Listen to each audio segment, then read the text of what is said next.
신앙 고백 하겠습니다. 나는 전능하신 아버지 하나님 천지의 창조주를 믿습니다. 나는 그의 유일하신 아들 우리 주 예수 그리스도를 믿습니다.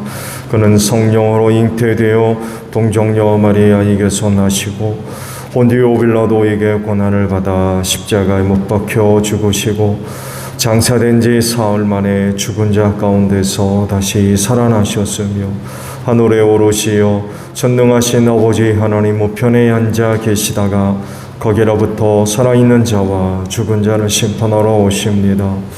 나는 성령을 믿으며 거룩한 공교회와 성도의 교제와 죄를 용서받는 것과 범의 부활과 영생을 믿습니다. 아멘. 90장 찬송합니다.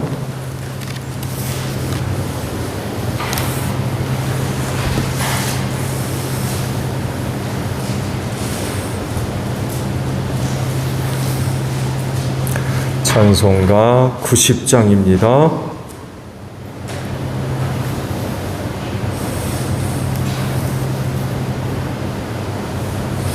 주 예수 내가 알기 전 날 먼저 사랑했네. 그 크신 사랑 나타나 내 영혼 거듭났네. 주 내 맘에 늘 계시고 나 주의 안에 있어 저 포도비 유 같으니 참 좋은 나의 친구. 내 친구 되신 예수님 날 구원하시려고 그 귀한 몸을 버리사 내 죄를 대속했네. 나 주님을 늘 믿으며 그 손을 의지하고 내 몸과 마음을 바쳐서 끝까지 충성하리. 내 진실하신 친구여 그 은혜 내려주사 나랑 상보하시고 내 방패 되옵소서. 그 풍성한 참 사랑을 뒤능히 끊을 소냐. 날 구원하신 예수는 참 좋은 나의 친구. 말씀을 봅니다. 창세기 43장 25절에서 34절 마지막 절까지 있는 말씀을 보겠습니다. 창세기 43장 25절로 34절이에요. 그들은 거기에서 점심을 먹게 된다는 말을 들었으므로 정오에 올 요셉을 기다리면서 장만해 온 선물을 정돈하고 있었다. 요셉이 집으로 오니 그들은 집 안으로 가지고 들어온 선물을 요셉 앞에 내놓고 땅 앞에 엎드려 절을 하였다. 요셉은 그들이 안부를 묻고 난 다음에 전에 그대들이 나에게 말한 그 연세 많으신 아버지도 안녕하시오. 그분이 아직도 살아계시오 하고 물었다. 그들은 총리 어른의 종인 소인들의 아버지는 지금도 살아있고 평안합니다 하고 대답하면서 몸을 굽혀서 절을 하였다. 요셉이 둘러보다가 자기의 친어머니의 아들 친동생 베냐민을 보면서 이 아이가 지난번에 그대들이 나에게 말한 바로 그 막내 아우요 하고 물었다. 그러면서 그는 귀엽구나. 하나님이 너에게 복 주시기를 빈다 하고 말하였다. 요셉은 자기 친동생을 보다가 마구 치밀어 오르는 형제의 정을 누르지 못하여 급히 울 곳을 찾아 자기의 방으로 들어가서 한참 동안 울고 얼굴을 씻고 도로 나와서 그 정을 누르면서 밥상을 차리라고 명령하였다. 밥상을 차리는 사람들은 요셉에게 상을 따로 차려서 올리고 그의 형제들에게도 따로 차리고 요셉의 집에서 먹고 사는 이집트 사람들에게도 따로 차렸다. 이집트 사람들은 히브리 사람들과 같은 상에서 먹으면 부정을 탄다고 생각하기 때문에 상을 같이 차리자는 것이다. 요셉의 형제들은 안내를 받아가며 요셉 앞에 앉았는데 앉고 보니 맏아들로부터 막내 아들에 이르기까지 나의 순서를 따라서 앉게 되었다. 그 사람들은 어리둥절하면서 서로 쳐다보았다. 각 사람이 먹을 것은 요셉의 상에서 날라다 주었는데 베냐민에게는 다른 사람보다 5몫이나 더 주었다. 그들은 요셉과 함께 취하도록 마셨다. 아멘. 오늘 주일은요 32절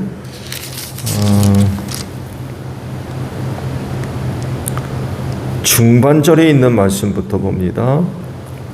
이집트 사람들은 히브리 사람들과 같은 상에서 먹으면 부정을 탄다고 생각하기 때문에 상을 같이 차리지 않은 것이다 라는 말씀입니다.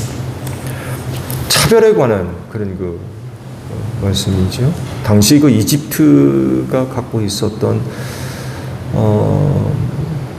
문화라고 얘기를 해야 되나요? 어떤 인식이라고 해야 되나요? 이런 것을 갖고 있었습니다. 그렇다 보니까 그곳에서 야곱의 아들들이 활동하는데 상당히 제한이 있었겠죠. 부정 타는 사람들로 여기니까 상대를 하겠습니까? 어떻게 하겠습니까? 아무래도 제한이 많이 있겠죠. 그래서 한편으로 요셉이 총리가 돼서 그 나라의 문제들을 해결하기 위해 왕의 인장 반지를 끼고 왕의 다음간 수레를 타고 이집트 여러 곳을 돌아다니는 그런 상황이 있었지만 그 사역이 쉽지만은 않았을 겁니다. 집에서도 이집트 사람들이 자기 밑에서 일하는 사람들이 있었지만 그들과도 식사를 같이 하지 않았대요. 그들이 부정 타는 걸로 여겼기 때문에. 그러다 보니까 총리가 돼서 사역은 하지만 여러 가지 많은 어려운 그런 상황들도 생각해 볼 수가 있는 것 같아요. 단순히 총리로서 절대적인 권력을 가지고 힘을 갖고 뭔가를 하는 이런 일반적인 생각보다도 이런 이집트의 고유한 문화 속에서 히브리인으로서 사역을 활동을 하는 것이 쉽지만은 않았을 것 같아요. 오늘도 말씀에 본 대로 자기 집에 일하고 있는 이 집 사람들과도 식사를 같이 하죠. 다른 곳에서는 어떻겠습니까? 결코 쉽지가 않았던 것 같아요. 어느 곳에서나 차별은 많은 갈등과 대립을 불러오죠. 그렇죠? 특히 인종차별 문제가 커요. 그리고 다른 건 몰라도 인종차별은 하나님이 결코 기뻐하지 않으시는 그런 것 중에 하나인 것은 틀림없는 사실이죠. 모두가 하나님의 형상을 따라 지음받은 존재이고 그들의 구원을 위해서 예수께서 친히 십자가에서 못 박혀 돌아가신 이런 일들을 하셨는데 인종차별, 사람차별은 결코 하나님 앞에서 선한 것이 될 수가 없죠. 더군다나 그리스도인을 생각해 본다고 하면 그리스도 안에서 하나님을 아버지라 부르는 형제 자매 관계를 갖고 있잖아요. 하나님 앞에서 귀할 수밖에 없습니다. 근데 그런 존재들을 두고 차별한다는 건 결코 선한 것이 될 수가 없죠. 이집트에서의 그런 인종차별은 야곱과 그 아들들의 그 삶에 지대한 영향을 줄 수밖에 없죠. 그 당시 이집트를 찾은 야곱의 아들들은 어느 곳에서도 환영받을 수가 없었던 거예요. 그렇지만 그런 가운데도 가장 안전한 곳은 요셉 집이었습니다. 어제 아침에도 이 부분에 대해서 말씀을 드렸죠. 이렇게 이집트에서의 인종차별은 걱정스러운 그런 그 상황을 예상할 수 있죠. 그래가지고 어떻게 이집트에서의 그 생활이 정상적인 생활이 가능하겠는가라는 좀 걱정스러운 부분들을 생각할 수 있지만 오히려 그게 전화위복이 됩니다. 이스라엘 백성들이 이집트에서 오랜 기간 동안 안전하게 정착할 수 있는 바탕이 되기도 했어요. 그곳 사람은 누구도 부정하게 여기는 히브리 사람들과 관계를 하려고 하지를 않았겠죠.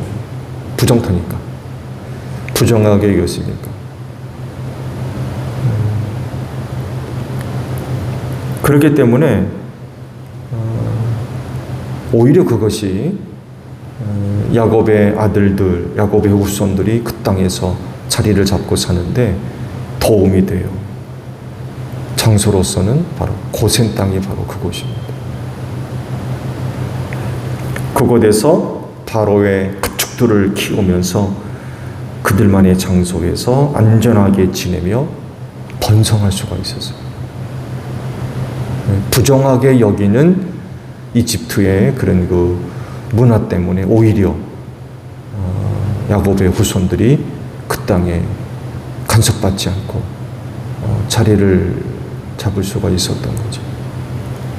이제 또 말씀을 보겠습니다만 해도 요셉이 식구들을 다 만나죠. 자기가 누군지를 밝히고 또 아버지를 다 모셔오고 그래서 식구들이 다 이집트로 내려오죠. 그러면서 고센 땅에 도착했을 때에 요셉이 나가서 그들을 맞이합니다. 그러면서 이제 부탁을 하죠. 뭐 하는 사람이냐라고 바로가 물으면은 우리는 조상적부터 짐승을 키우던 사람들입니다. 라고 대답하라고 그랬어요. 그래야 당신들이 이 고센 땅에서, 살기 좋은 고센 땅에서 짐승들을 키우면서 살 수 있다. 이런 얘기를 해줘요. 왜냐하면 거기도 근데 설명이 되어 있습니다만 해도 목축업을 하는 사람들 하게 되면 이집트 사람들이 아예 뭐 그냥 생각하지도 않을 정도로 거부감을 갖는 이런 사람들이었대요. 이거 이제 이건 이상한 문화를 당시 가지고 있었던 것 같아요. 목축업하는 사람들에 대한 거부감, 감정이 별로 안 좋은 거죠. 이렇게도 본 것 같아요. 천민들, 낮은 계급의 천민들, 그런 사람들이 목축업을 하지. 그래서 이제 거부감을 갖게 됐고, 이런 것들을 심어줌으로 인하여서 이집트인들로부터 떨어져서 그들만의 고요한 그런 그 장소에서 생활을 가능하게 만드는 이런 그 이유가 됐던 것 같아요. 그렇게 했던 이유도 아마 조상적부터 내려봤던 하나님의 약속의 말씀을 알기 때문이었던 것 같아요. 왜냐하면 다시 가야 되거든요. 가나안으로. 4대 만에 돌아오리라 라고 하신 아브라함에게 하셨던 그런 그 말씀들이 있었기 때문에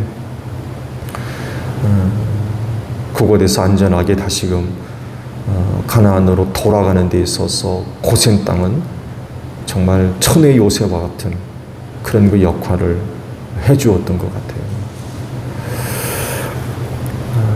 이런 그 내용들을 볼 때에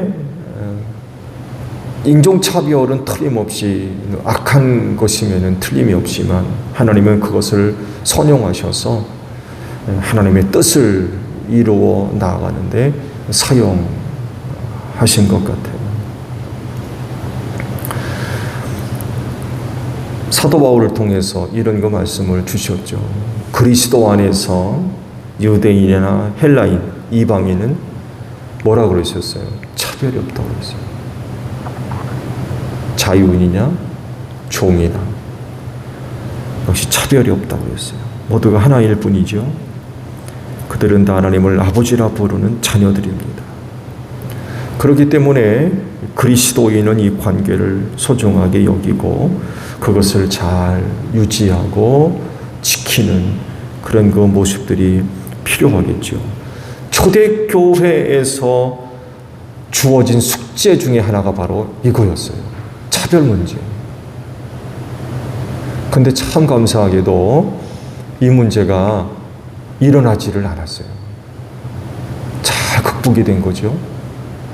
처음에는 초대교회 구성원들이 거의 유대인들이었습니다.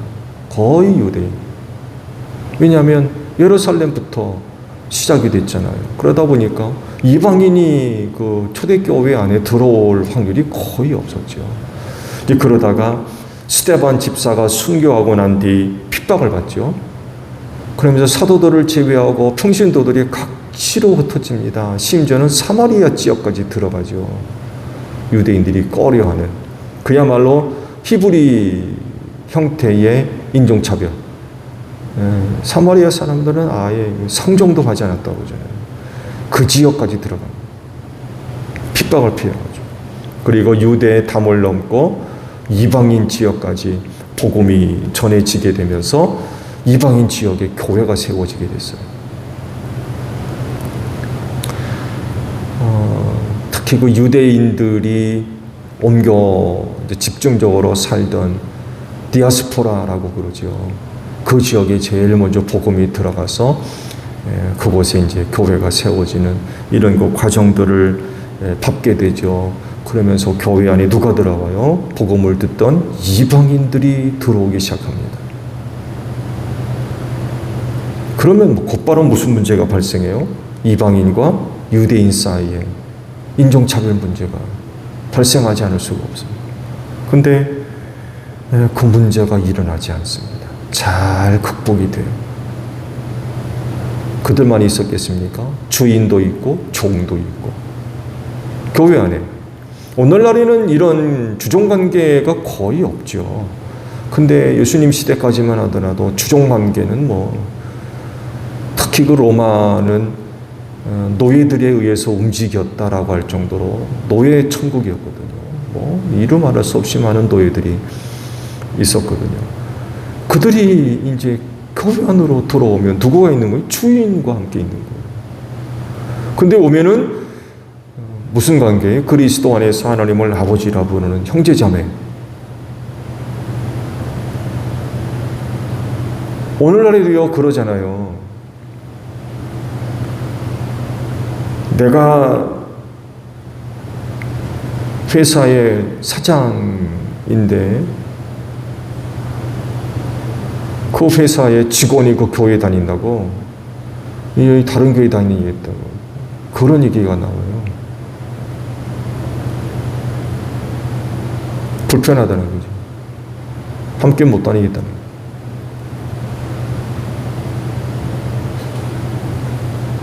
마땅한 겁니까?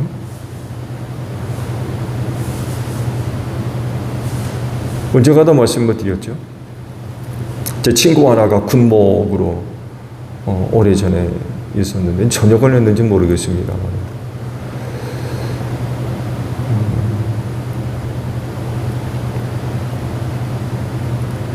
아무래도 부대 식구들이 교회 다니게 되잖아요. 근데 부사관들이 자꾸 영외의 교회로 나가려고 한다는 거예요. 그 이유를 알아보니까 자기 남편이 대령이면 부인도 대령이라는 거예요. 교회에 와가지고 허세를 부리는 거죠. 그게 이제 싫은 거예요. 교회에 와서는 그야말로 한 형제 자매로서 그런 그 관계들로 회복되어지는 이 모습들이 보여야 되는데 교회 안에 부대가 돼가지고 특히 그 부인들은 남편이 대령이면 자기도 대령이고 소위면은 자기 소위 이런 관계가 형성이 돼가지고 참 불편한 그래서 영내 교회로 안 나오고 영외 교회로 자꾸 나가려고 그런 일들이 있다는 거예요. 근데 참 감사하게도 초대교회는 인종차별로 인한 문제가 일어나지 않았어요. 물론 눈에 보이지 않는 그런 부분들도 있었겠죠. 좋은 예로 빌레몬과 오네시모서, 여러분 잘 아시죠? 빌레몬서, 사도 바울이 그 빌레몬에게 보낸 서신이죠. 오네시모를 두고 이제 서신을 보냈잖아요. 오네시모가 빌레몬 집에 있다가 도망쳤어요. 로마법에 의하면 이런 종은 살려두지를 않았습니다. 근데 바울을 만나가지고 교회의 훌륭한 사역자가 됐어요. 근데 로마법을 알고 있는 사도 바울이 자기 밑에 둘 수가 없잖아요. 그래서 빌레몬에게 돌려보내려고 합니다. 근데 또 하나는 그 빌레몬 집에 골로새 교회가 세워졌어요. 여러분 아시죠? 초대교회는 거의 대부분이 가정교회입니다. 그리고 빌레몬의 집에 골로새 교회가 세워졌어요. 거기를 이제 오네시모가 돌아오는 거죠. 이를 두고 이제 사도 바울이 권면의 말씀을 주는 그런 그 내용들이죠. 은혜 가운데 잘 해결돼서 오네시모가 훌륭한 교회 사역자로 세워져서 이제 일을 감당하게 되는 거죠. 근데 만약에 빌레몬이 네가 무슨 교회 사역자냐, 종이지, 노예고, 이렇게 나오면은 이건 곤란한 거죠. 근데 초대교회가 이 인종차별 문제가 잘 해결에 대해서 그 어려운 가운데에도 자리를 잡고 굳건히 서가는 그런 그 모습들이 있었죠. 또 이 문제 때문에 예루살렘 제1차 공의회가 모여가지고 이방인들과의 관계를 어떻게 설정해야 될 것이냐를 두고 회의를 할 정도로 초대교회 내에서의 이방인과 유대인들과의 관계는 참으로 심각한 문제가 되기도 했었어요. 근데 정말 잘 해결됐습니다. 잘 해결돼가지고 교회가 부흥하고 성장하는데 큰 밑거름을 주게 되었던 거죠. 전통적 유대 가치관이나 또 왜곡된 그런 그 신앙관에 기초했다고 하면 이방인들은 교회 안에 발도 못 붙였을 겁니다. 발도. 어디 부정한 것들이 교회 안에 들어와? 이렇게 돼버리면 그 이방인들이, 복음 들은 이방인들이 교회 안에 들어올 수 있어요. 못 들어오죠. 그런데 초대교회가 자리를 잡으며 부흥할 수 있었던 중요한 이유 중에 하나 바로 유대적 왜곡된 가치관들이 무너진 거죠.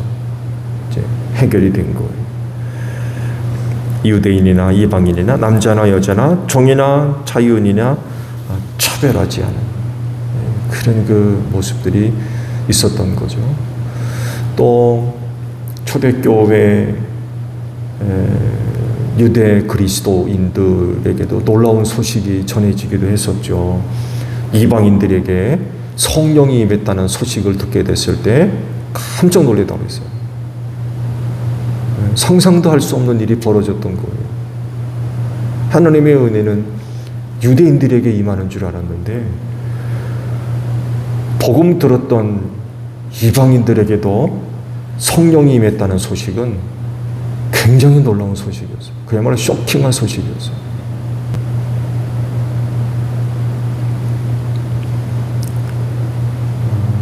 베드로도 이 문제 때문에 갈등이 있기도 했었죠. 환상 사건. 근데 하나님께서 그런 그를 잘 이해를 시키셔서 복음을 전하게 하는 이런 그 일들도 있었죠.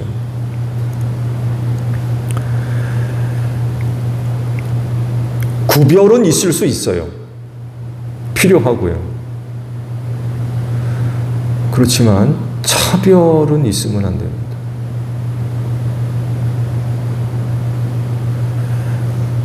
모든 사람을 구원하기 위해 예수님이 대신 피를 흘려 죽으셨는데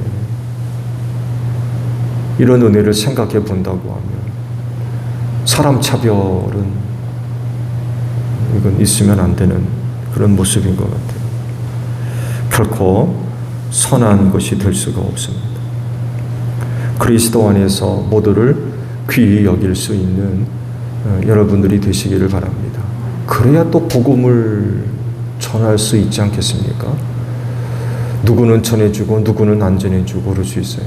전할 수밖에 없는 이유는 그들이 다 하나님 앞에서 귀한 사람들이기 때문에 그렇습니다.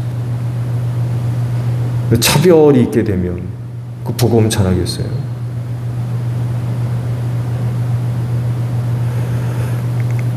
선입견을 버려야 될 것 같아요. 선입견. 그가 누군지 잘 알지도 못하면서 선입견을 갖는 경우가 있잖아요. 그 사람의 어떤 외모나 행동이나 말하는 거나 또 풍기는 어떤 느낌 이런 것 하나 가지고 판단을 하는 거죠. 선입견을 갖고서 사람을 대하는 이거 대단히 크게 실수하는 거죠. 이런 선입견을 버리고 그리스도의 사랑으로 대하는 일절 그리스도의 사랑으로 대할 수 있는 이런 그 모습들이 필요한 것 같아요. 같은 성령을 받았습니다. 특히 교회 안에서 이런 일들은 용납돼서는 아니 되겠죠. 하나님 앞에서 모든 영혼들은 다 귀할 수밖에 없어요. 백인, 흑인, 동양인 차별이 있을 수가 없어요. 그래서 모든 영혼들을 귀히 여길 수 있는 여러분들이 되시기를 바랍니다. 주기도문 합니다. 하늘에 계신 우리 아버지, 아버지의 이름을 거룩하게 하시며 아버지의 나라가 오게 하시며 아버지의 뜻이 하늘에서와 같이 땅에서도 이루어지게 하소서. 오늘 우리에게 일용할 양식을 주시고 우리가 우리에게 잘못한 사람을 용서하여 준 것 같이 우리 죄를 용서하여 주시고 우리를 시험에 빠지지 않게 하시고 악에서 구하소서. 나라와 권능과 영광이 영원히 아버지의 것입니다. 아멘. 기도하겠습니다.